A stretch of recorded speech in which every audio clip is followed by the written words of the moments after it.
Hello and welcome to Cobalt Retro Tech. Hope you're having an amazing day. Today, we have a Steam Deck. We'll crack that open in a second, but first, why would I get a Steam Deck? Well, for me personally, it's less that it's a handheld PC. There's lots of handheld PCs out there, but this is, to my knowledge, the first very commercially acceptable PC that runs Linux. If I remember correctly, I believe this runs some form of Arch. We can check that here in a second. Which might be a slight problem because I'm very used to Debian-based systems like Ubuntu and Kubuntu and, Pop! OS and that kind of stuff. So, dipping my toes into an Arch system is going to be interesting. The thing that I'm most excited about with this Steam Deck isn't even the fact that it comes with Linux. It's not that it's a portable PC. It's the fact that it's a Linux machine with actual, support behind it, from a specific company like Valve. Personally, I'm very much a Linux enthusiast, but one of the major factors for the mainstream to get into Linux is just how confusing it can be at times just to get things running on Linux. And having any kind of system running on a very transparent form of Linux with actual support behind it, more than just, oh, go read the community forums, that's friggin' awesome. So this particular model is the 512 gig OLED edition that has recently came out. I know I've said this a couple times on the channel,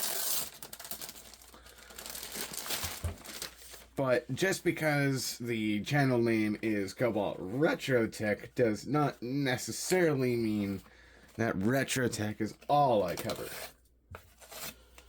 I don't know if this video is going to come out before or after another one that I have planned, but I have another Linux-related video planned. I just don't know if it's going to come out before or after this.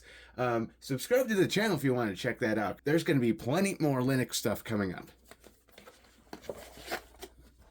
So one of my favorite non-hardware perks of getting a Steam Deck, especially straight from Valve, is it comes with a carrying case. You don't even have to get one, from a third party like I did my Switch Lite. It's just bam, carrying case right here. Moment of truth. We have a Steam Deck. You know what?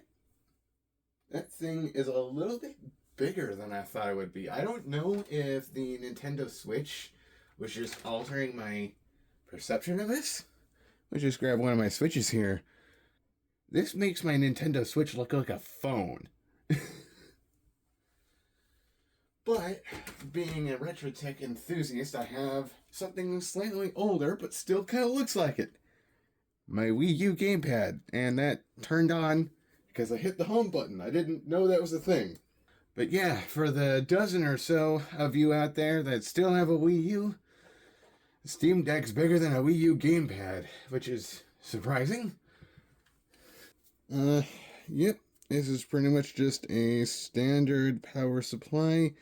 A little bit of a bummer that this doesn't fold in or whatever here, and the cord is not detachable, but considering this thing runs off a USB-C, it shouldn't be that difficult to get a different high-quality charger to get this thing going. So here we go. Oh, man. This thing has some good heft. Wow. This feels really good. And these are touchpads down here. Can't wait to experiment with that. And I think this thing even has gyro or something. I think I remember seeing something on that spec sheet. Yeah, I mean, this feels very, very substantial. And there's the power button on the top. It's Of course, it's orange, because why wouldn't it be? And there's the SD card slot, and there's pedals on the back, like some of those pro Xbox and PlayStation controllers. I got headphone jack. That's a premium feature nowadays. We got volume buttons. I mean, yeah. I mean, it's pretty much just one of those. I mean, yeah. It's pretty much just essentially a standard kind of portable style PC. But honestly, like right off the bat, I'm very impressed by this build quality. This feels very much like a premium product. Now, some of the other specs. This is I don't know the exact model, but this is running an AMD CPU. Let's see if this will turn on. Saw a flash of light.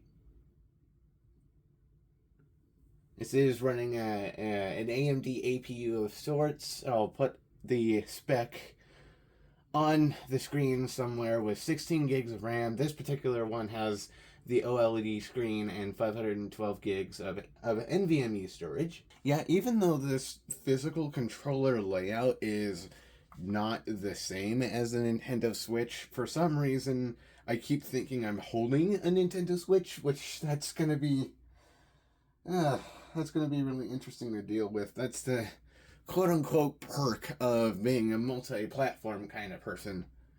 You have to get used to so many different controller layouts. So right now it's just installing updates. Alright, we are in the deck UI. Press any button or tap the screen to continue. Before we start playing, take a quick tour of the device. Steam button. Press to access your library, storage settings, and more. Press and hold to view the Steam button shortcuts. This is a quick access. Quickly view your notifications. Okay. Power button up there. And volume. And micro SD card storage. Yay! So far, doing things on this actually makes a lot more sense with this kind of big picture SteamOS kind of thing user interface. It makes a lot more sense on a handheld device than it does on my computer. Up until this point, all of my experience with this Steam interface has been on my desktop computer. But honestly, for this kind of form factor, it just clicks a lot more. So you can see here that I've stopped this Aperture Desktop download in favor of Portal 2, one of the games I have installed on my computer that I know was installed and also is great on deck. I also have another game in my library, Lethal Company, that isn't certified great on deck, but I assume it will work because it does work in Linux. So we can give that a shot here in a minute after testing Portal 2.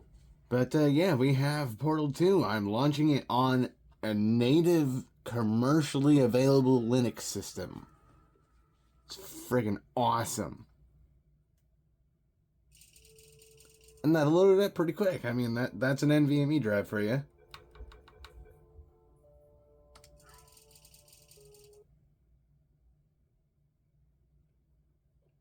I do have extensive experience with Portal and Portal 2.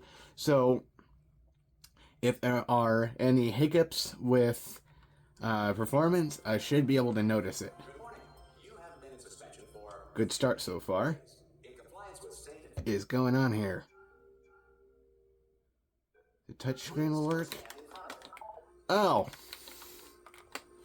Nice.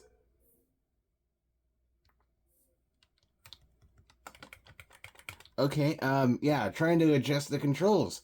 Just broke the controllers. No matter what form Linux takes, it always tries to f me over. Thanks, Linux! Okay, I loaded up a bit further in the story here.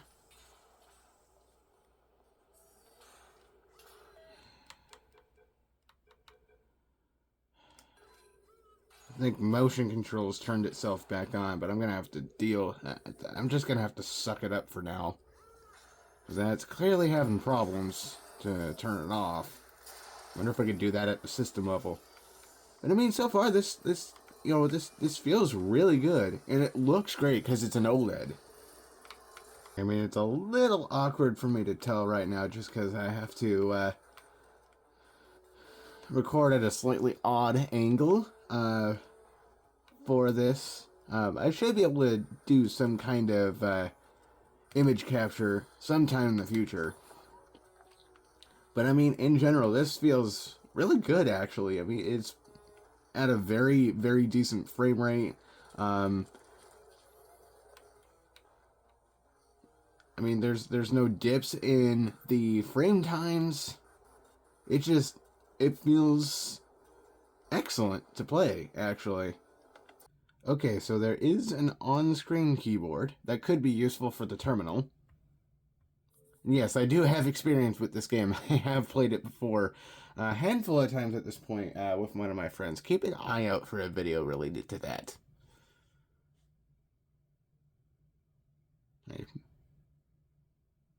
Oh man, screen brightness is actually pretty good out of the box.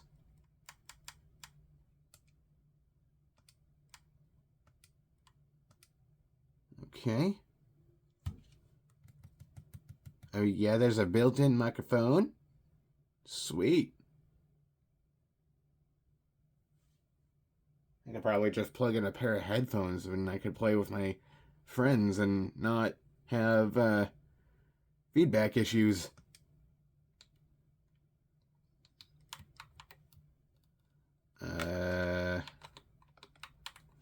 Not.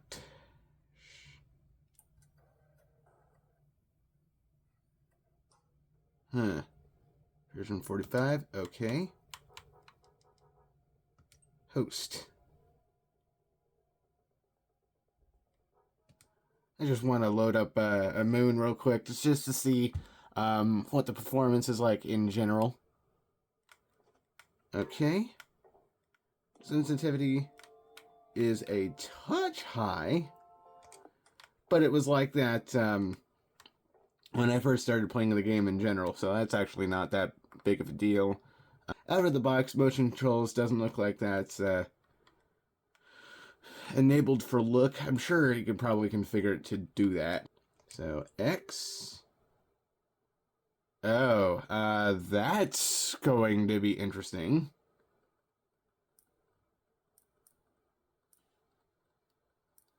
So this is actually a really good highlight on how typing can work on this thing. You actually use the two touchpads, which was really weird for me at first when I was inputting my Wi-Fi password, but I'm kind of starting to get used to it a little bit. It's still going to take me... Oh. Favorite animal, huh? That might be a problem.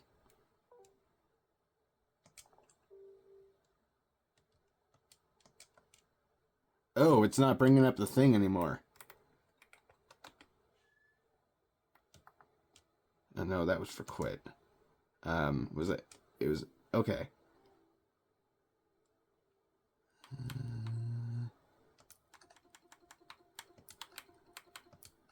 Okay.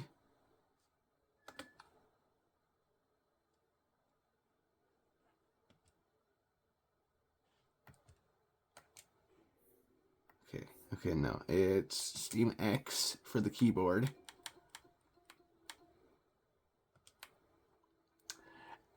Again, I keep thinking it's the Switch layout. It's not the Switch layout.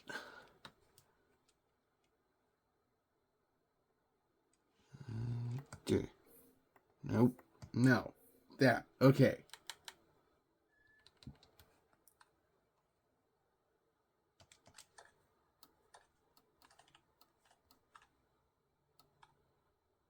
Okay. So, terminal on deck, clunky. But that's not the fault of the game, technically speaking. It's not too bad, though.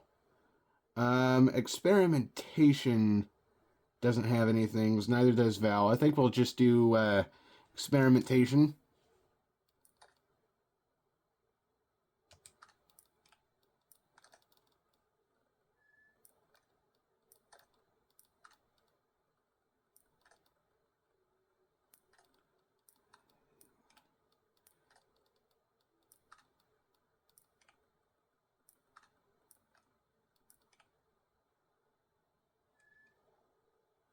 Did that type correctly? No, it did not.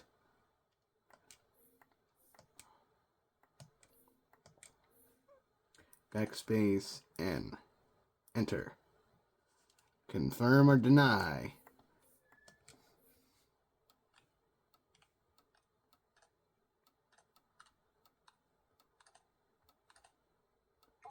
Okay.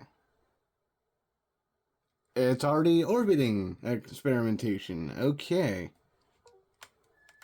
I notice here this screenshot button is mapped to whatever it is to leave the terminal. I believe it's escape. But aside from that, it looks like things kind of just work. Now, I'm not committing to anything right now. I'm just kind of running in to see what the controls are like. Okay, left trigger. That seems to be... I mean, I'm not seeing... It doesn't seem to be using the zoom feature, but everything else seems to be mapped correctly by default. Which, that's good. I've played this game with an Xbox controller, and it's pretty close to that layout in terms of the buttons and stuff.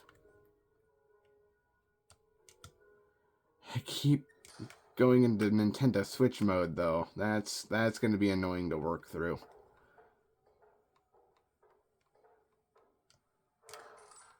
Okay. Surprised nothing has tried to kill me yet. Oh, hey, an engine block. Sweet. So yeah, we just grabbed something and ran back to the ship.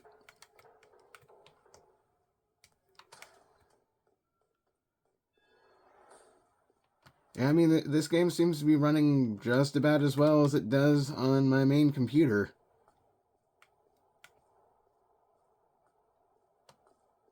Yeah, I mean, the minimum recommended specs for this game technically says GTX 1050, but that might just be because that's what the developer has and they haven't had a chance to, like, verify other hardware.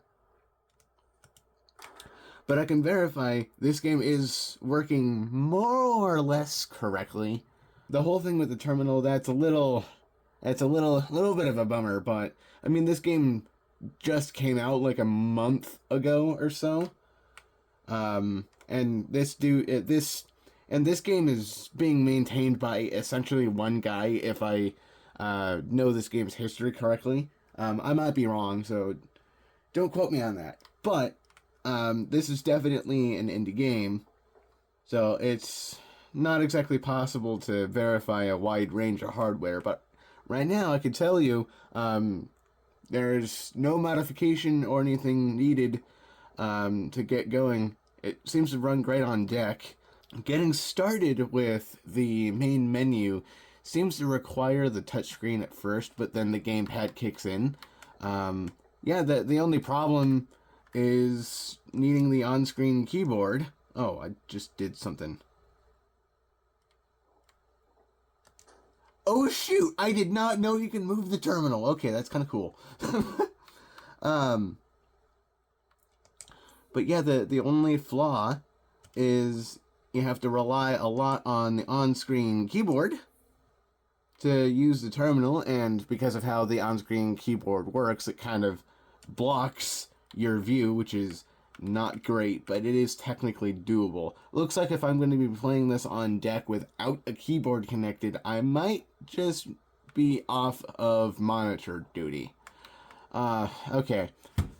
This video is never going to be a super in-depth view into the Steam Deck. I just wanted to show you guys that the Steam Deck is cool. It's Linux based. That's my favorite thing about this thing is it's based off of Linux. It literally runs Linux. You guys have no idea how long I've been waiting for a genuine and well-supported commercial product to come out running Linux like this, especially in this kind of form factor. I mean, there's been tons of handheld PCs and PCs sold that run Linux instead of Windows, but to my knowledge, I think the Steam Deck is the first to combine Linux and this kind of form factor. I crave more large-scale support out of Linux, because up until the Steam Deck coming out, there was basically no large support for Linux in a device like this. The closest thing you can get to big support in Linux is, aside from a couple of smaller manufacturers making Linux PCs, you just going to the community run forums and asking questions there, and that can be really hit or miss. I'm very glad a big company is now pushing Linux, because that's going to make Linux a lot more mainstream and hopefully just help Linux be less frustrating to deal with in general.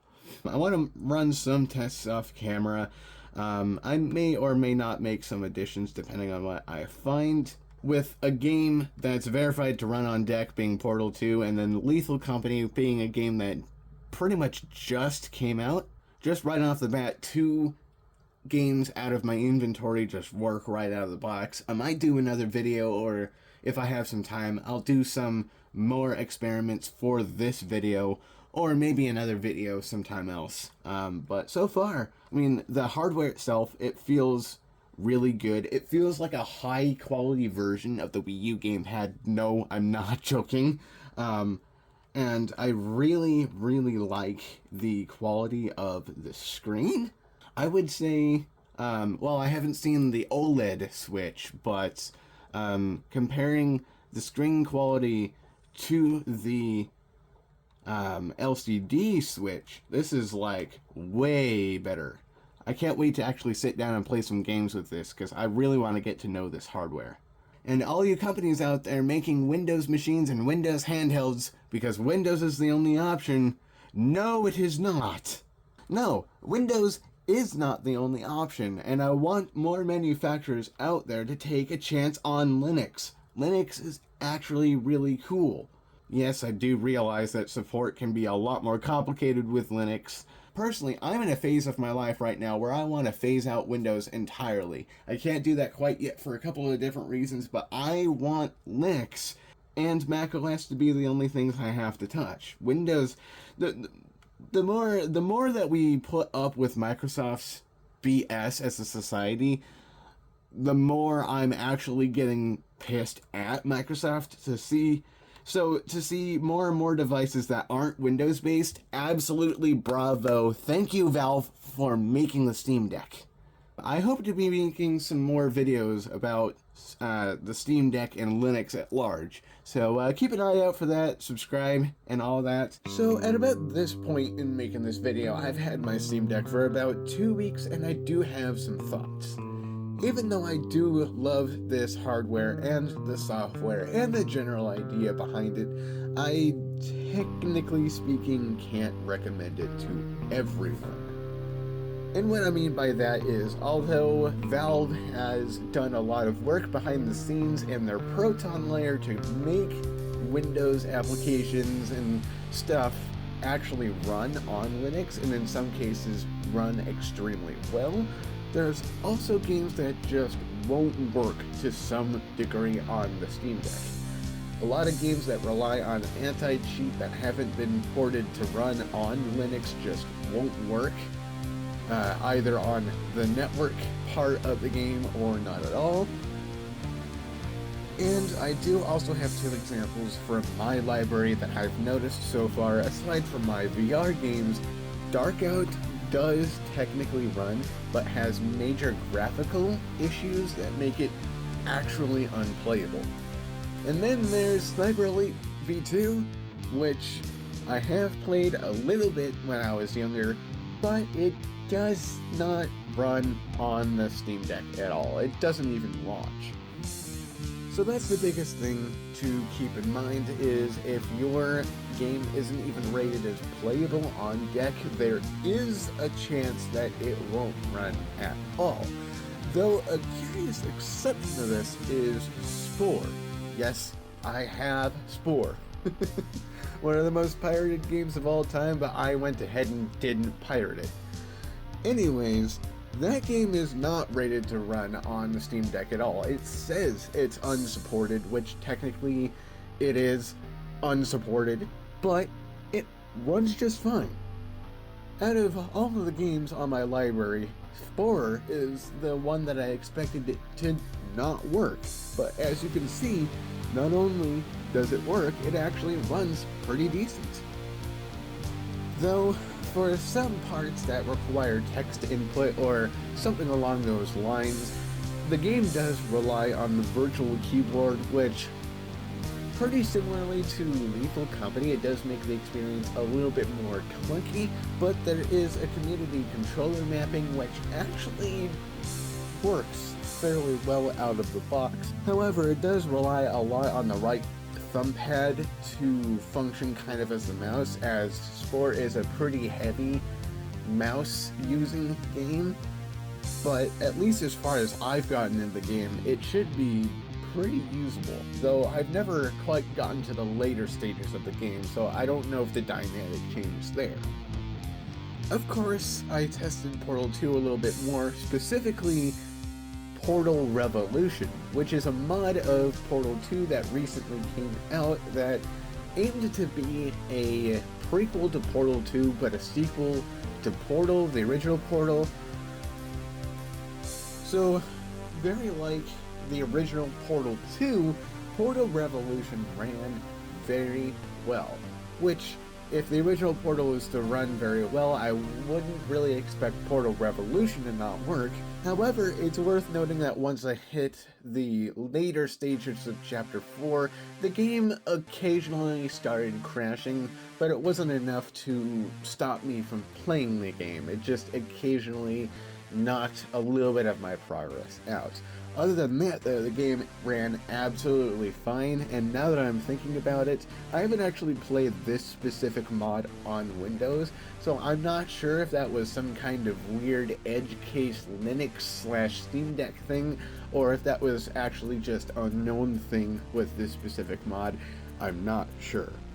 But aside from that, it ran just as well as Portal 2 does, and Portal 2 already runs great on this thing, which is not surprising. Another thing that ran surprisingly well is LEGO Star Wars: The Complete Saga. That game is marked as playable, not verified, but it's still very playable. It runs mostly on a really great frame rate, and I didn't really have any game-breaking issues, though occasionally when it is loading things in, especially around cutscenes and loading in like the start of levels, there are some minor stuttering issues that aren't present as far as I remember on the Xbox 360 version of this game. But other than that, the actual performance of the game is actually pretty good.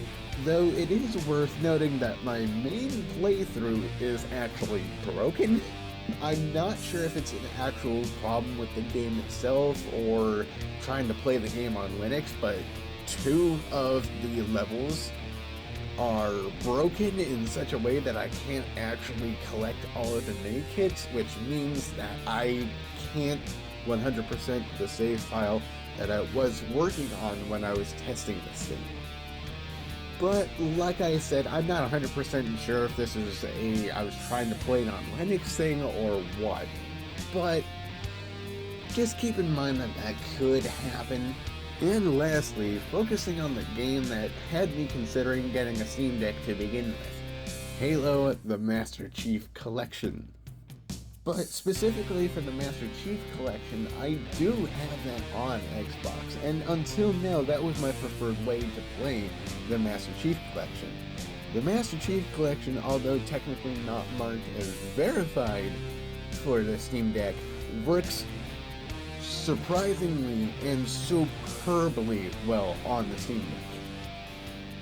The footage you see here is just a one-off multiplayer game that I was playing, but I've played a few rounds of Halo with friends and family, but the performance of the Steam Deck absolutely does keep up with an Xbox Series X, and it is cross-platform compatible 100% even with anti-cheat, so I could play with people on Xboxes, and it works just as if the Steam Deck itself were an Xbox. So for firefight and PvP multiplayer specifically, it works very well. However, I tried to do campaign multiplayer with my friend, and at least for Halo 3, I couldn't get more than about 5 minutes of gameplay in before it desynced. This is a case where I have played Master Chief Collection campaign on my PC and Xbox, so I'm fairly certain in saying that the campaign just, for some weird reason, has issues specifically on the Steam Deck, because I've never ever had those kinds of desyncing errors with any of the other systems, only specifically on the Steam Deck. So Microsoft or Valve or whoever's in charge of figuring out that kind of problem, that's still an issue with the Steam Deck. So if your priority with playing Halo on the Steam Deck is the campaign and playing the campaign with friends, just know that it might not work. But for every other use case, it does work. So I would say, as much as I would want everybody to just drop everything and get a Steam Deck now, my recommendation is actually, if you're willing to put up with not all of your games being Steam Deck compatible, I would say get a Steam Deck, because at least based off of my library, I've had a stellar experience, save for the few games that actually and actively did not work. But there's a whole other side to the Steam Deck I didn't really even show in this video, and I've decided to cut it partially for time, but there's a whole other KDE Plasma desktop experience that's also available on the Steam Deck. It is a little bit of a clumsy experience trying to use it with the controller. I'd highly recommend plugging in a mouse and keyboard, but technically speaking, it is very usable as just a desktop replacement. So I very much do recommend the Steam Deck for most people, at least if you kind of go into the ecosystem with the expectation that not everything is going to go 100% to plan, but there are plenty of examples where things do just work, which is rare to say in the Linux world. For a Linux experience, the Steam Deck has been so far surprisingly solid, which in terms of Linux, just in general, that's akin to a 5 out of 5 star rating. Like, it's a really, really tough thing, in my opinion, to get everything in Linux, just in general, to work right out of the box without issues. So the fact that Valve was able to do that with their own hardware to this fine of a degree, not necessarily making it so that all of the games work, but things just generally working in Linux, in my opinion, that's incredibly impressive, and I can't wait to see what the future shows if the Steam Deck is indicative of the future of technology. Thank you for watching. If you enjoyed this video, please feel free to like and subscribe. Check out my socials, including Twitter and Tumblr, and I also have the CobaltRetroShop eBay store and the Patreon page linked in the description below if you would like to support this channel more directly. Speaking of the Patreon page, I do have to thank Kilo supporter Indian Mac for helping make Cobalt Retro Tech possible. Thank you. And with all that being said, I will see you in the next video.